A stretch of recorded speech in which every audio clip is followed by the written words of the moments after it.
Hi and welcome to another Frank Answers Your Questions.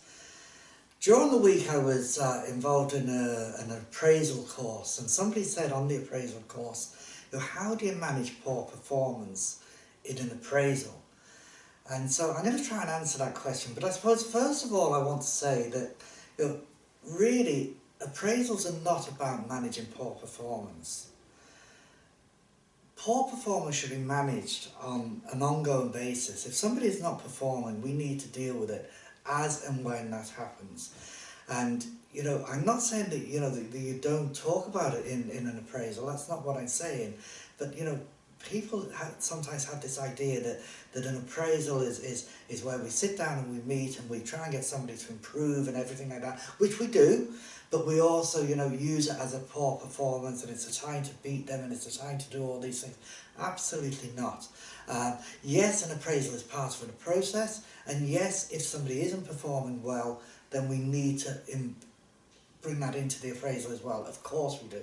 But hopefully that should be done on an ongoing basis. Now, if the question is slightly different and the question is, well, how do we improve poor performance? That's a slightly different question.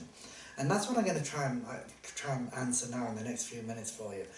And I suppose there's a few key steps. If somebody isn't performing, the first thing we need to do is identify that poor performance.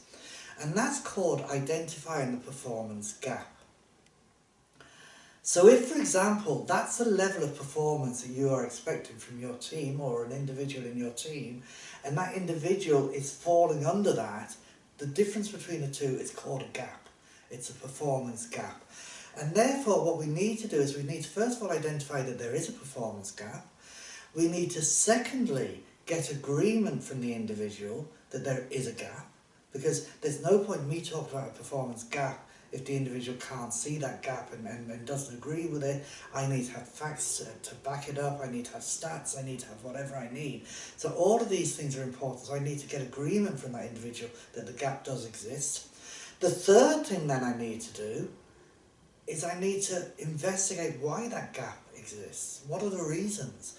Is it a performance reason? Is it because they're not capable? Is it because they're not willing? If they're not willing, why are they not willing? What is the reason for this? Why is this happening? And we need to investigate that, because it may be a performance issue, it may be a personal issue, there may be something going on in that individual's life at that given time where it's a temporary hiccup, and we need to understand these things. And it could be anything, so we need to investigate the reasons for that. What we need to then do is make a decision on how we try and bridge that gap, how we get that individual from here up to there. And we need to agree SMART goals with the individual: specific, measurable, achievable, realistic and time frame to get them from there up to there. Once we've done that, we need to then agree how we're going to monitor and measure them goals, and how we're going to put a performance improvement plan, otherwise known as a PIP, P-I-P, a performance improvement plan together that's going to help that individual to achieve and get back up to where we need to get them to. So in a few key areas, first of all, an appraisal is not just about poor performance.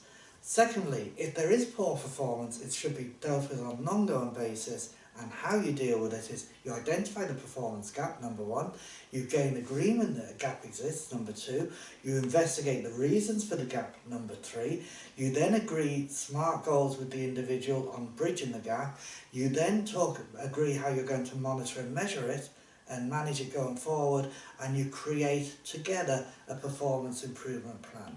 And if you do them things on an ongoing basis, then definitely you should be able to bridge that performance gap. Again, hopefully that's been of assistance to you. My name is Frank O'Toole. I work with a company called Premier Training. We do offer all aspects of training, from business skills training, management training, sales training, customer service training, soft skills training. So if there are any questions on anything regarding training that you ever want any help with, please feel free to contact us. Again, it's Frank O'Toole. Thanks for tuning in, and hope to speak to you again soon. Thank you.